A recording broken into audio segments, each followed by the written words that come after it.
Derasnya hujan roket ke Israel, pangkalan kendali udara Meron dan Barak Pranit di Galilea Israel dihujani roket dan rudal Hizbullah.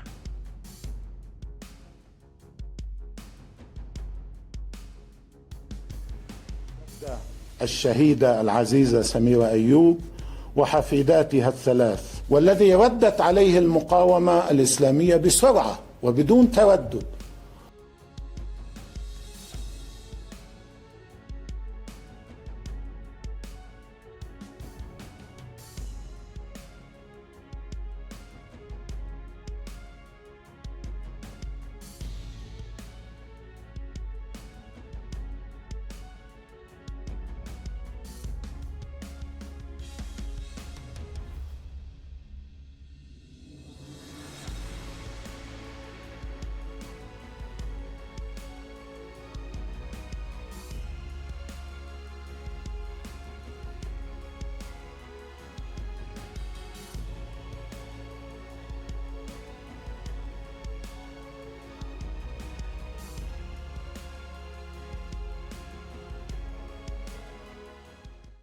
Hizbullah mengebom pangkalan-pangkalan Israel dengan serangan roket dan rudal yang besar. Hizbullah menargetkan pangkalan kendali udara Meron Israel dan Barak Pranit di Galilea pada tanggal 15 Mei dengan puluhan roket dan rudal sebagai tanggapan atas pembunuhan salah satu pejuangnya pada malam sebelumnya. Serangan itu terjadi sebagai respons atas terbunuhnya seorang pejuang Hizbullah di Lebanon Selatan pada Selasa malam.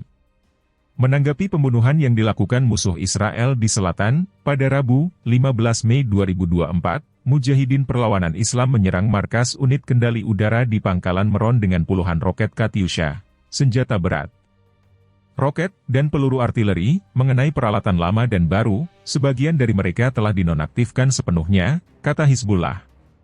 Hizbullah mengumumkan dalam sebuah pernyataan beberapa saat sebelumnya bahwa mereka menyerang markas besar Divisi 91 Tentara Israel di Barak Pranit dengan rudal Burkan. Tel Aviv mengatakan 60 roket ditembakkan dari Lebanon, menyebabkan kerusakan di Pangkalan Meron. Sebuah sumber mengatakan kepada Sputnik bahwa lebih dari 100 roket ditembakkan ke Pangkalan Meron dan Barak Pranit, menambahkan bahwa asap terlihat mengepul dari kedua lokasi tersebut. Kelompok perlawanan mengumumkan kematian pejuangnya Hussein Ibrahim Maki pada hari Rabu. Dia terbunuh dalam serangan udara Israel di selatan kota Tirus di Lebanon Selatan pada Selasa malam. Hizbullah juga menargetkan peralatan teknis dan perangkat spionase di lokasi radar di wilayah Sheba Farms yang diduduki pada hari Rabu. Perlawanan Lebanon telah menyerang Pangkalan Meron berkali-kali dalam beberapa bulan terakhir. Akibatnya, acara ziarah tahunan Israel di Gunung Meron, Lake Baomer, dibatalkan. Pembunuhan pada Selasa malam terjadi setelah Hizbullah melakukan beberapa operasi terhadap Israel, termasuk menjatuhkan balon pengintai Israel yang digunakan untuk melawan perlawanan.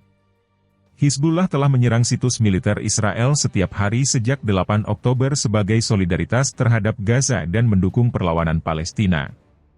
Mereka berjanji akan terus melakukan hal tersebut sampai perang di Gaza berakhir. Proposal deeskalasi yang diajukan oleh Washington dan Paris terus gagal dalam menekan Hizbullah untuk menghentikan operasinya.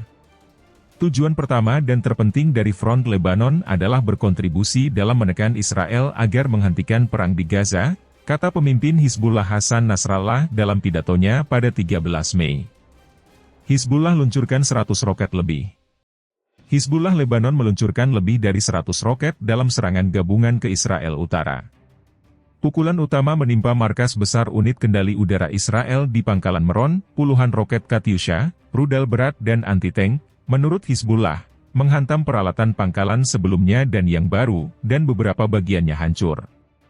Sepenuhnya dinonaktifkan. Seorang juru bicara IDF mengomentari serangan Hizbullah yang paling dahsyat dalam beberapa waktu terakhir. Kerusakan pangkalan militer Meron tercatat akibat peluncuran 60 roket dari Lebanon. Tercatat juga bahwa 2 lusin roket dikirim ke Sheba, juga di Israel Utara. Menyusul tersingkirnya komandan senior Hizbullah tadi malam, rentetan roket baru saja ditembakkan ke Gunung Meron. Laporan Al Jazeera, Hizbullah meluncurkan sekitar 40 roket dari Lebanon Selatan.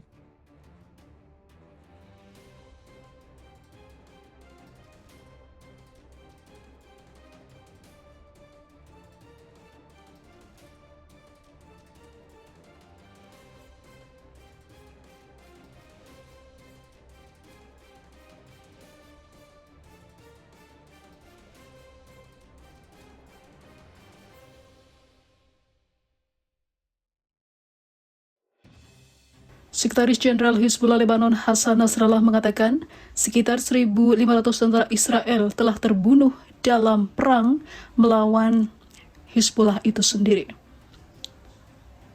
Itu belum lagi ketika Israel kalah melawan Hamas. Nasrallah mengungkapkan jumlah korban tewas militer Israel dalam pidato pada hari Senin 13 Mei yang menandai peringatan syahidnya Mustafa Badreddin, seorang komandan senior Hizbullah yang gugur dalam serangan Israel di Damaskus, Suriah pada tahun 2016.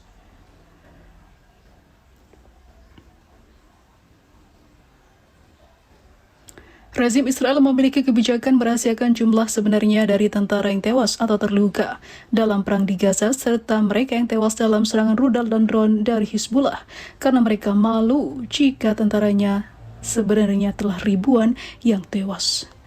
Pemimpin Hizbullah itu mengatakan bahwa Israel telah gagal mencapai tujuan yang dinyatakan di Gaza karena telah menghabisi lebih dari 30.000 warga Palestina. Dia juga mengatakan bahkan masyarakat Palestina yang diduduki Israel meragukan klaim kemenangan rezim pendudukan di Gaza. Ada kebulatan suara di Israel mengenai kegagalan Israel. Warga Israel mengejek Netanyahu ketika dia berbicara tentang kemenangan.